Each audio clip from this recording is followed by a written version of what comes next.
Hi, this is Chris Byrd, former two-time heavyweight champion. He is the pride of Flint, Michigan, the heavyweight no one wants to face, Chris Byrd. Hi, I'm Chris Byrd, and you're watching The Bird's Eye View. Today, I'm with one of the biggest promoters of all time. I mean, he promoted every major boxer and fighter out there, Mr. Bob Arum. Hey Chris, good to see you. How you doing? Thank you for being on this show. One thing I wanted to ask you, and a lot of people want to know, how'd you get started in boxing? Well, I got started in boxing very unusually because I had never seen a boxing fight, but I was in the Justice Department and I handled the seizure of all the funds from the Patterson-Liston fight back in the 1961. And I met people in boxing, and in the mid-60s when I left to go into private practice, a company televising boxing retained me as their lawyer, and I met a football player named Jim Brown who introduced me to Ali, and I became Ali's promoter and lawyer. So the first fight that I ever saw was the first fight that I promoted, which was the heavyweight championship between Ali and George Chuvalo in Toronto. For real? So from then on, you started promoting Ali, like a majority of his fights from then? I promoted Ali in 66 and 67, and then he was prevented from fighting after that. And then when he came back, I promoted most of his fights, starting with the Bonavina fight in 1970 at Madison Square Garden. So you promoted like other fighters also during that time? No. Listen, when I started in boxing, I was unaware that there was any division other than the heavyweight. I mean, I didn't know anything. I mean, I had never heard of any of these great fighters that were fighting then, like Monzon and Galindez. Later on, in the mid-70s, I became aware of them and started promoting the lighter weight fighters. And but in the beginning, it was just heavyweights. You look at the cards; every fight on the card was a heavyweight fight. Wow! So throughout the years, I know you promoted outside the heavyweight. You started promoting the other fighters.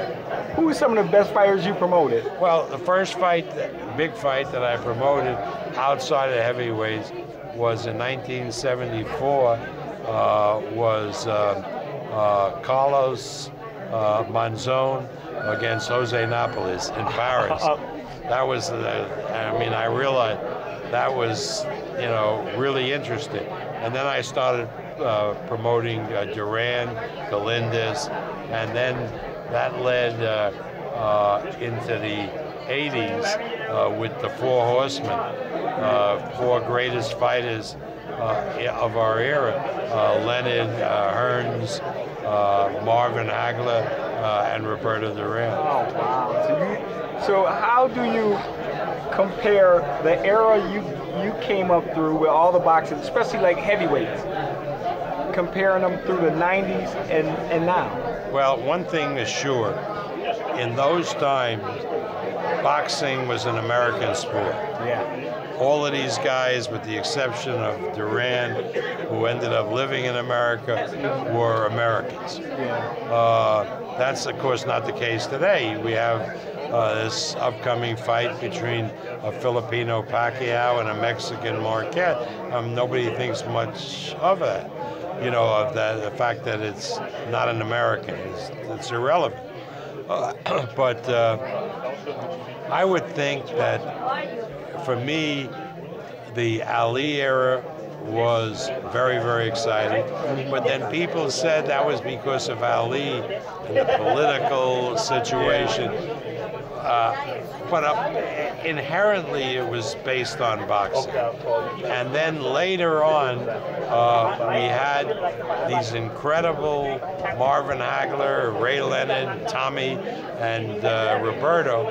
And that was the big newspaper story that competed with the NFL, with the NBA. I mean, there were stories every week about one or the other of these four guys. And that's when boxing was really at its zenith. Because remember, we didn't have pay-per-view until the end of the 80s, and people had to go out of their homes on a Monday night to watch these fights in theaters and arenas, and yet millions of people did that. So it just shows how popular. I mean, I was with Ray. We were on a plane ride back from Emanuel Stewart's funeral, and I was saying, Ray, could you imagine if we had pay-per-view when you were doing these fights? And he said, what do you think I would have done? I said, Ray, you would have been making close to $100 million a fight. Wow. Wow. But I said, but I don't want you to make a comeback. But hey, you would think about it. I'm thinking about it now. So what do you think about like this current era? You have Timothy Bradley, who beat Pacquiao in a controversial fight, but you have Bradley, you have Pacquiao versus Hearn, Leonard, for just that era. When you compare the two, I know it's two different eras, but since you promoted all these guys, what do you think about the clash of those guys ever would have fought each other? How it would have been? Chris, it's hard to say, but you will find as you get older, you will imagine that the fighters you saw when you were younger are better than the fighters that you see when you're old. You're right. Whether that's true or not, who knows? But it seems like But it certainly seems like it. So how's the promoting different? Well, the promoting is different because the world is different. Yeah. The electronics are different. Yeah. We of course had no web, no internet, no social media to speak of. Everything had to been in the newspaper. You didn't get it in the newspapers, you were dead. Yeah. Right? Now it's different. Television was different. You had the major networks. That's all you had. ESPN was just starting in the 80s. So everything has changed. You have the ability to reach people so easily now that it's amazing. In other words, you send out a blast on your social media, you can reach millions of people quickly and inexpensively. So we see, for example, when we advertise a big fight, we spend a disproportionate amount of the money on social media, on the internet sites, than we do on traditional media like newspapers and radio. Wow, that's crazy. I mean, with you as a promoter and you're long standing, I mean, you're one of the promoters that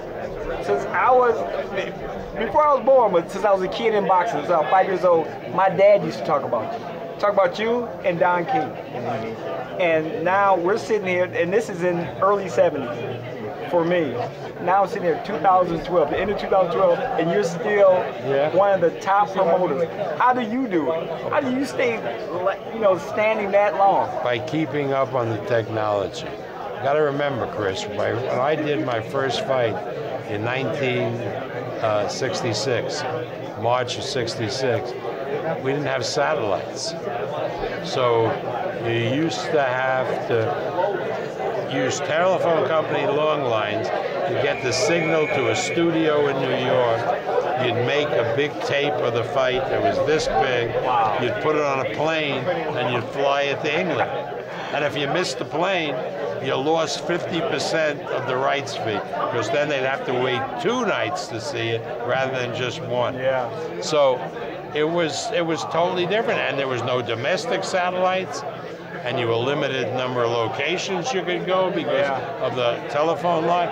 Everything changes, and I had the ability of being able to keep up with those technical changes. I think many people, know how to handle fighters, how to make fights. I've had good matchmakers for that and all of that. But essentially, where we've maintained our strength is to be on the cutting edge of the technology. I hope you enjoyed the interview with one of the best promoters of all time, Mr. Bob Arum. Like I said, I bring something new, something different, something special. Check us out every Thursday on chrisbyrd.com.